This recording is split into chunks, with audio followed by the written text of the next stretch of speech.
Salut à toutes et à tous, c'est la magie simplifiée et aujourd'hui on va se retrouver pour un tour de mentalisme avec des cartes. Je n'en dis pas plus, c'est parti. Donc pour ce tour de magie, je vais avoir besoin d'un paquet de cartes totalement normal qui pourrait être empruntable, examinable et que le spectateur pourrait bien sûr mélanger. Pardon. Comme ceci, voilà. Donc une fois que le spectateur a bien mélangé le paquet, je vais lui demander de me dire stop quand il veut. Donc allez-y, stop ici par exemple. Donc on va venir prendre la carte du spectateur. Donc vous allez la regarder, moi je ne la regarde pas. Et ensuite, je vais juste venir faire un bandeau donc, dans lequel le spectateur va pouvoir remettre sa carte où il veut. Donc maintenant, pour pas que je la voie, je vais retourner les cartes comme ceci, voilà.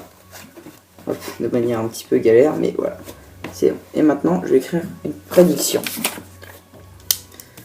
Voilà, donc c'est bon, la prédiction est écrite. Et maintenant je vais tout simplement au spectateur de me demander de me dire sa carte. Donc là par exemple il me dit que c'est le 7 de pique, donc on va regarder la carte de le 7 de pique. On va la regarder dans le jeu, ici, juste ici. Et on peut voir que ce 7 de pique est entre le 4 de cœur et le 5 de carreau. On va juste venir les prendre, les 3 cartes. Comme vous pouvez le voir, il y a bien 3 cartes. Donc 7 de pique entre 4 de cœur et 5 de carreau. Maintenant, on va regarder ma prédiction.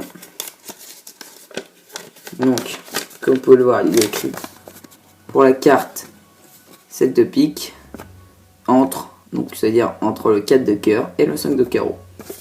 Très impressionnant. Tout de suite les explications. Donc pour les explications, ce tour de magie va nécessiter quelques petites techniques. Et la technique principale, ça va être le forçage de cartes. Donc en fait, je vais vous expliquer le tour. C'est très simple. Il va falloir connaître la position de la carte qui est sur le dessus. Par exemple, dans ce cas-là, le roi de pique. Sauf que si le spectateur mélange le jeu ou le coupe, ce n'est plus le roi de pique qui est sur le dessus et vous ne la savez pas. Donc pour ça, il va falloir faire un mélange français truqué pour mettre la carte du dessous sur le dessus. Donc vous allez regarder discrètement la carte du dessous et la mettre sur le dessus. Donc j'ai expliqué le mélange français dans une vidéo qui s'appelle le hashtag DGM1, donc allez la voir, il n'y a pas de souci. Donc maintenant vous savez que la carte qui est sur le dessus c'est le 4 de pique, donc vous la retenez bien. Et vous allez forcer ce 4 de pique. J'ai aussi fait une vidéo explicative sur le forçage de cartes. C'était ma précédente vidéo, donc allez la voir pour apprendre en plus de détails, mais je vais refaire vite fait le forçage de carte. Donc pour ça vous allez faire défiler le paquet, quand il vous dit stop vous allez appuyer fort sur la première carte qui va rester toute seule.